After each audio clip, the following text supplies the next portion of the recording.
I'm David Griffin. It's the 20th of August 2018 and I'm here at Hove, the home of Sussex County Cricket Club, and I'm joined by former Derbyshire batsman Chris Adams. Thanks ever so much for joining us, Chris. We're obviously on a ground where you had an enormous amount of success, but you also had some success with Derbyshire, one of our leading batsmen over the years, 2 trophies, winners' medals in your locker. But what I'd like to do is just take you right back to your earliest connection to the game. So when and where was that? Well, I grew up with a family that were sports men and sports women. Both mum and dad were keen sporting people, and dad in particular loved his football, had a career in football all his life, but he was also a keen league cricketer. So from as early as I can remember, we joined him on Saturdays and Sundays down at a place called Staveley Miners Welfare. At the time were in the Basset Law League, which was predominantly the Notts league, and Dad played for them. Was a slow left armer,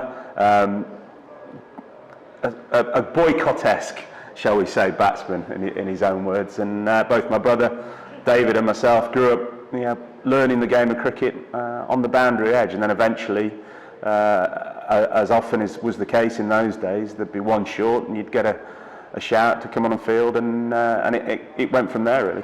What was that standard like when you were going in as a young man? Because the stories are legion of young people going in and the rough and tumble of league cricket. What was it like for you? Were you prepared for it? I think my recollection is that actually there wasn't, to begin with, I didn't bowl and I didn't bat very often, because often as a sort of 10 or 11-year-old drafted in to support the second or third team or whatever it was bat 11 and field at mid-off and just absorb the environment. But I remember it being competitive, yet played in a very respectful environment. As time went on and I moved up and started playing, I didn't play a lot of league cricket, to be fair, but league cricket that I did play at first team level, both at Staveley and I had a year at Whitwell as well.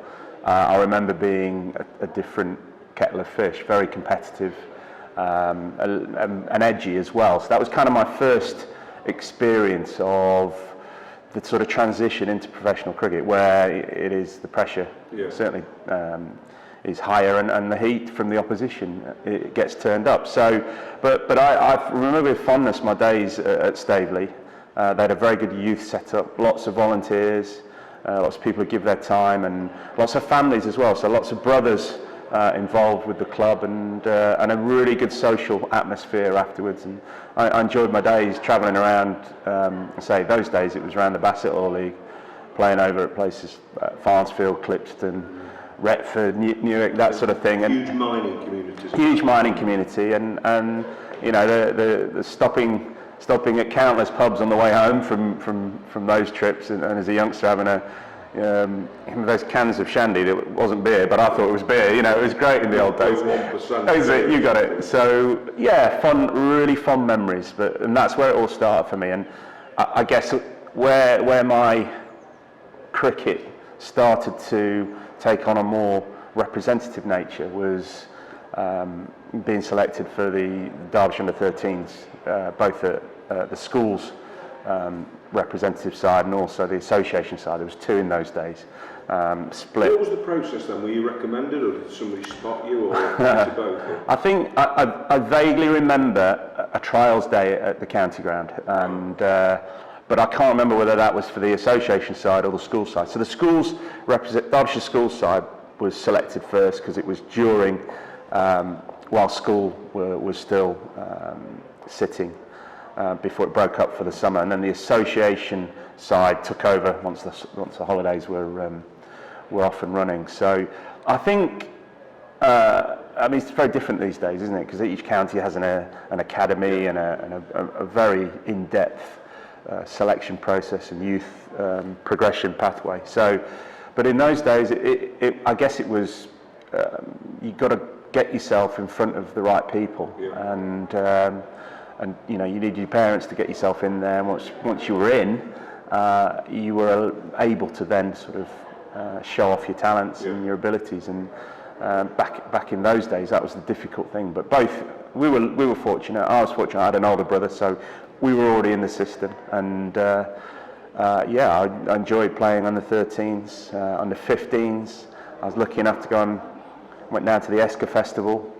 What sort of competition was there for places? Any familiar names or players that went on like yourself? Goodness, absolutely, yes. If I remember, we went down for the under 15s Esker Festival, and eventually got selected for the full England team, and in that team would be Mark Ramprakash, Nick Knight, Ronnie Irani, Robert Croft, a guy called Anthony Pemberthy had a good career at North End.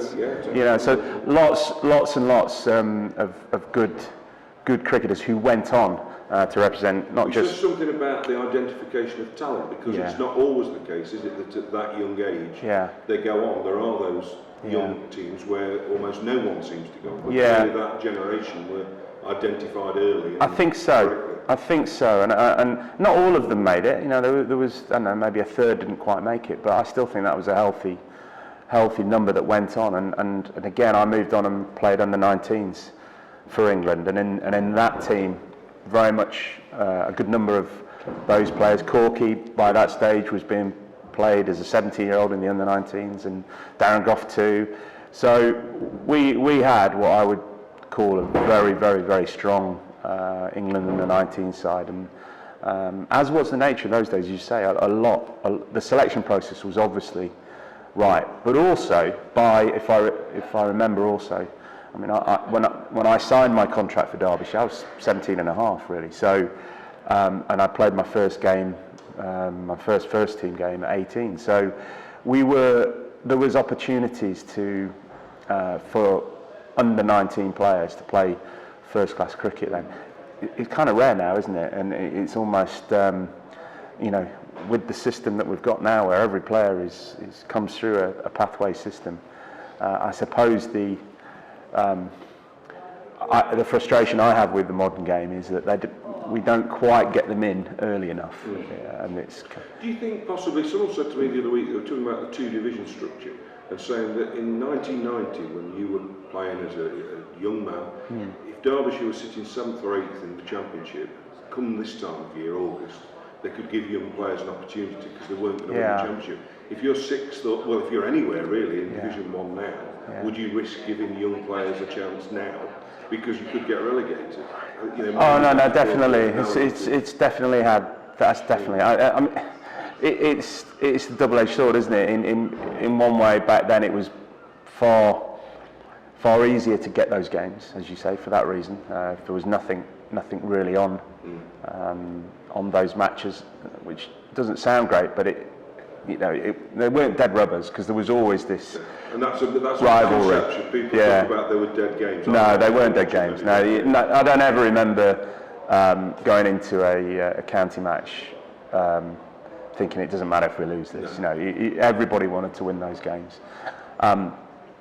But equally, if you look now, and the one thing I do like about the divisional structure is that, particularly Division 2, it's open. It's wide open until the sort of very sort of last month of the season, really. Because you can jump up 3 or 4 places very, very quickly with 2 or 3 wins, and that can get you promotion, which is what everybody wants, really. No, I mean, nobody really wants to be in Division 2. You want to be competing for the county championship, which is our it's the #1 trophy on offer, isn't it? Well, it is for me. I know T20 is sort of rapidly taking over the world, and the Lord's final is always a very, very special day for me. But the order of merit for me is always county championship, win that, Lord's final, and then T20. Other people, they have different views, and I'm sure the marketeers would put the T20 Cup right up there. But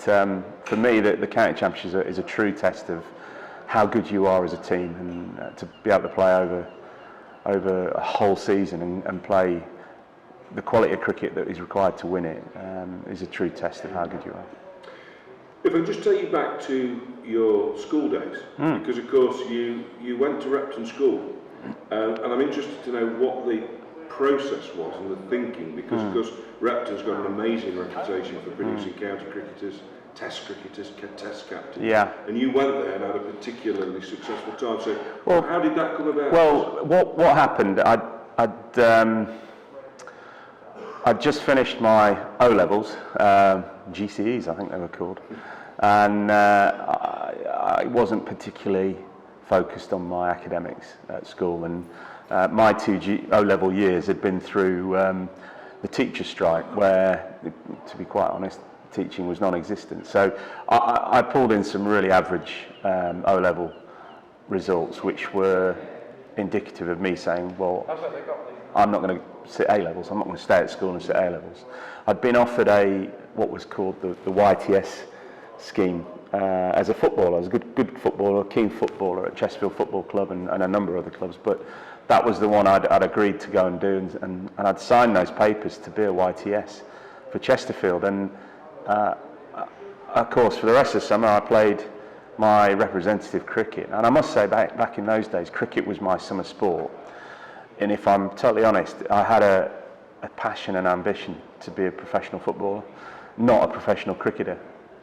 And it was during the association games in the second half of the summer, I was playing an under-17 match for Derbyshire, and that team was managed by a chap called Mike Stones, who was master in charge of cricket at Repton at the time, and also a French teacher at the school, a great man, and a great man of cricket. Loved his cricket, he still does. And he approached my parents and said, would you consider sending Chris to Repton to do some A-levels? Clearly though, my academic situation was such that that was never really going to work at that stage. So, and also financially as a family, we had no way of being able to afford that. Anyway, Mike, in his persistence, and the headmaster at the time, decided that they would go all the way and put me on a scheme with the Rank Foundation. And the Rank Foundation had a leadership scheme where they young identified leadership talent would be funded through such schools all around the country, and I remember being resistant to going there because I had my eye set on this football career, and it was my grandmother, my mum's mum, who had a former life in education, was a headmistress. I remember her sitting me down and giving me a good talking to, and actually she was wise. She wasn't forcing me to do anything which I felt everybody else was. Actually, she was wise and said, look, go and do it. If you don't like it, you can always pull out and you can go back to football. But it's, you don't want to live a life of what ifs or maybes. So go and at least give it a go. Tick that box, find out about it, and if it's not for you, walk away. But if it just might be something that you'd enjoy, which I thought was wise words, and they stuck with me through my whole life. I've always been somebody who I try and eliminate what ifs and buts and maybes, and and if there's decisions to make, I'll always try and make the positive one. So off I went to Repton to resit some O levels. Remarkably, having left Chesterfield, I remember sitting gazing out of the windows at Chesterfield one day and being hauled in by the French teacher, Mr. Staniforth, I remember, and he said, in front of the class, pulled me, he said, what are you going to do with your life, Adams? And I said, I'm going to be a professional sportsman, like that. And he laughed in front of the class and he said, I'll make a prediction. He said, you'll never be a professional sportsman and you'll never get your French O level that way. So I was really proud that I went to Repton. The two successes that I had at Repton was, one was I had a phenomenal year with the bat and broke Richard Hutton's record. I also passed my French O level. So the story goes that one night, and I was never far from being in trouble in that environment because I'd come through a state system. I'd grown up in Chesterfield. At an early age, I was out and about with the lads on a Friday night and stuff like that. And going into that environment was very restrictive, but in the right way. I look back on it now, and it was a a lifesaver for me. And I remember being called the door of my study opening one evening, and there was the housemaster peering round, and he said, "Adam's come through to my side of the house." And I remember thinking, what have I done now? And we walked through, and I got shown into his living room, and the door opened, and I immediately recognised two gentlemen who were sat on the sofa. One was Guy Willett, who was chairman of Derbyshire at the time, and one was Kim Barnett, a very young-looking Kim Barnett back in the day. And the housemaster said, "Right, these two gentlemen want to speak to you." And Guy spoke first, who I'd met Guy a few times, former Reptonian, I think.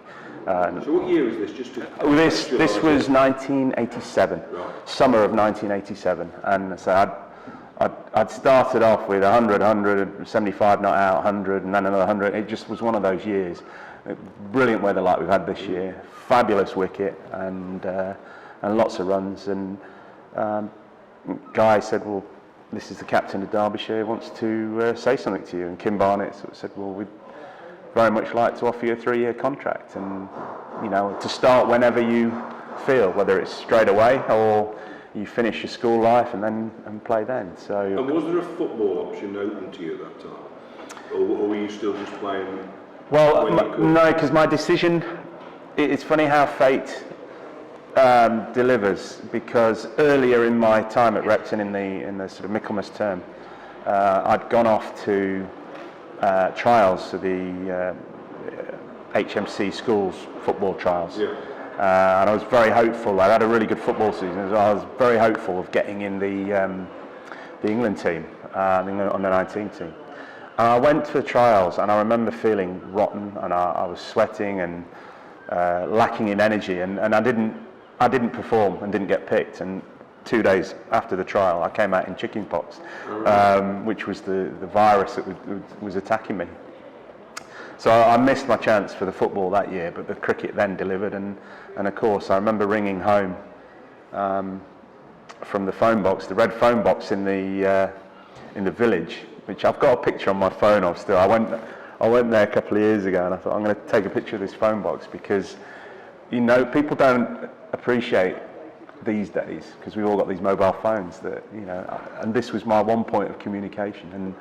And I remember ringing home saying I've just been offered a 3-year contract, and both my mother and my father sort of feeling a little bit not disappointed but nervous, because I think they knew that my ambition to play professional sport would mean that I would completely disregard my school. And of course we then sat with the headmaster, with Mike Stones, and we all got together and we said, look, realistically, you could do the second year at Repton and come away with something, ancient history A level or economics A level, but the reality is that opportunities like this rarely come about, and also the opportunity to start a professional career so young and be exposed to that level of training and be able to play those games and develop my game was rare. So, and of course my parents knew that I had tunnel vision and that I wanted to give it a go. And I guess what served me so well in the first few years of my life as a professional cricketer, was that I still had at the back of my head, if this doesn't work, then I'll go and play football. Because I was a good footballer, but I think back in those days when it was just Division 1, 2, 3 and 4, and majority sides were made up of homegrown players from these isles, if you like, rather than the amount of foreign players we have now. So it was a realistic you could have career. Played even if second, third division, that sort of thing. Well, Chris, what I want to do next is, because I think it's quite an appropriate moment to pause, and we'll start the second interview with your arrival, I think, at Derbyshire, because I'd be really interested to know, I'm sure our viewers would, about what that was all about. But for the moment, Chris, thanks very much. Thank you.